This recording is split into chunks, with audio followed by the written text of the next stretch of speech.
Bienvenidos al curso de Introducción a MATLAB. En esta clase vamos a ver una serie de funciones matemáticas elementales que nos proporciona su lenguaje de programación.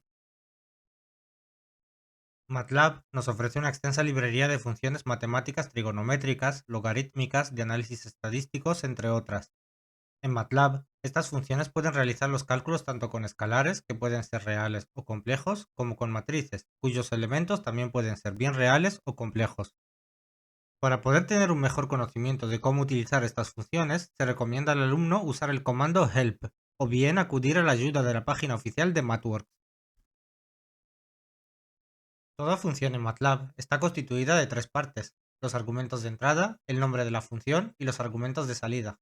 Los argumentos de entrada y salida pueden ser escalares o matriciales, y estos pueden ser bien reales o complejos.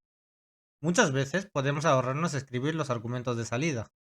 En esos casos, MATLAB los asigna automáticamente a la variable ans. Las funciones de MATLAB pueden poseer más de un argumento de entrada o de salida.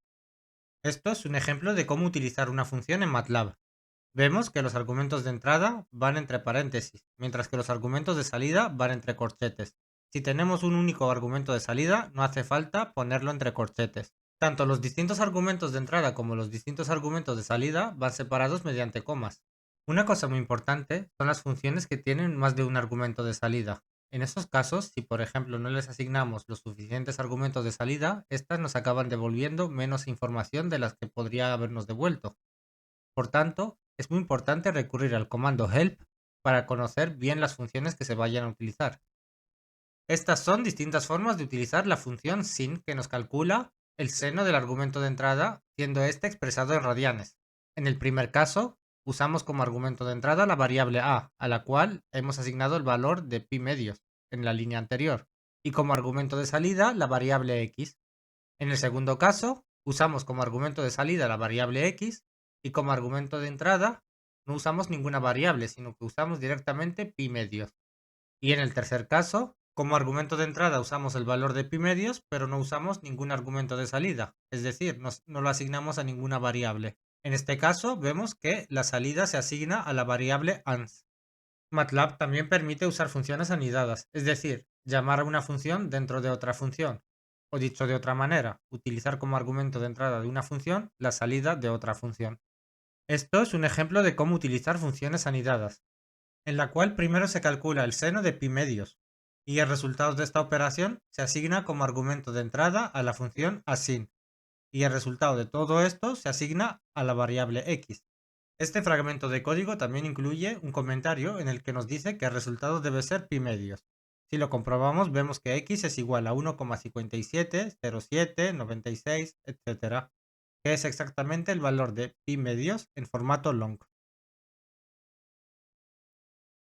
Esta tabla nos muestra algunas de las funciones matemáticas elementales que podemos utilizar en MATLAB.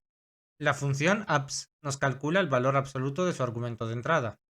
La función sqrt nos calcula la raíz cuadrada de su argumento de entrada. Por ejemplo, la raíz cuadrada de la raíz cuadrada de 16 es 2. nthroot nos calcula la raíz enésima del primer argumento de entrada, siendo n el segundo argumento de entrada. Por ejemplo, la raíz cúbica de 8 es 2. La función sign nos devuelve 1 o menos 1 dependiendo de si su argumento de entrada es positivo o negativo. Esta otra tabla nos muestra otras funciones matemáticas elementales que también podemos utilizar en MATLAB. La función rem nos devuelve el resto de dividir su primer argumento de entrada entre su segundo argumento de entrada. La función exp nos calcula el valor de la función exponencial en el punto indicado por su argumento de entrada. La función log nos calcula el logaritmo natural, es decir, el logaritmo neperiano en el punto indicado por su argumento de entrada. Y la función log10 hace lo mismo pero con el logaritmo en base 10. En esta otra tabla aparece una serie de funciones que podemos utilizar para redondear números. La función round redondea el valor indicado por su argumento de entrada al entero más cercano.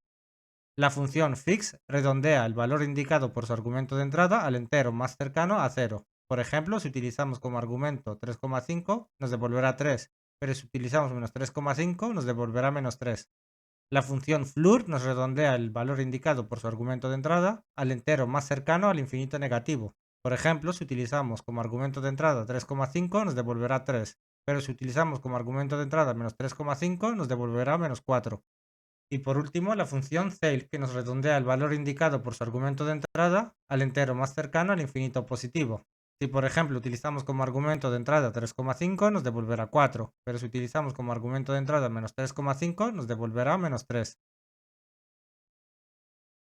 Ahora os presentaré una serie de funciones que se utilizan para las matemáticas discretas. La función factor nos devuelve un vector fila cuyos elementos son los factores primos de su argumento de entrada. La función gcd nos calcula el máximo común divisor de sus dos argumentos de entrada. La función lcm nos devuelve el mínimo común múltiplo de sus dos argumentos de entrada. Estas son más funciones que podemos utilizar para las matemáticas discretas. La función factorial nos calcula el factorial de su argumento de entrada. La función primes nos devuelve un vector fila con todos los números primos menores o iguales al argumento de entrada.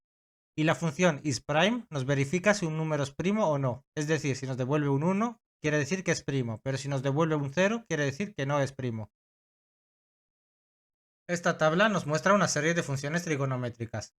Estas funciones suponen que los ángulos se expresan en radianes. Para convertir de radianes a grados o grados a radianes, se necesita saber que pi radianes es igual a 180 grados.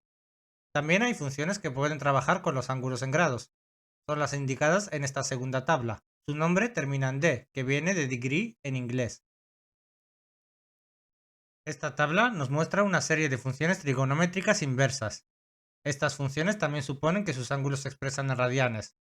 Antes os expliqué un método para convertir de radianes a grados y viceversa. Ahora os voy a explicar otro.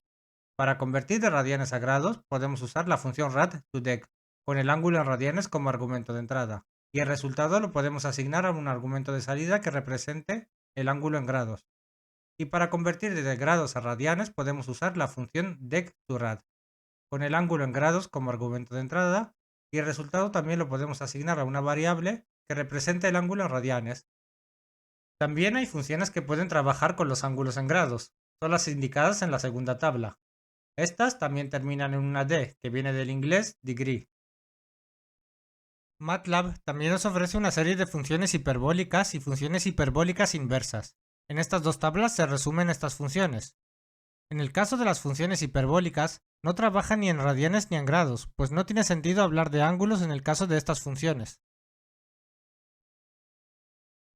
Esto ha sido todo por esta clase. Espero que hayáis aprendido mucho. Os recuerdo que podéis usar el comando help o acudir a la documentación online de MathWorks por si no os ha quedado claro alguna función, o por si queréis ampliar vuestros conocimientos.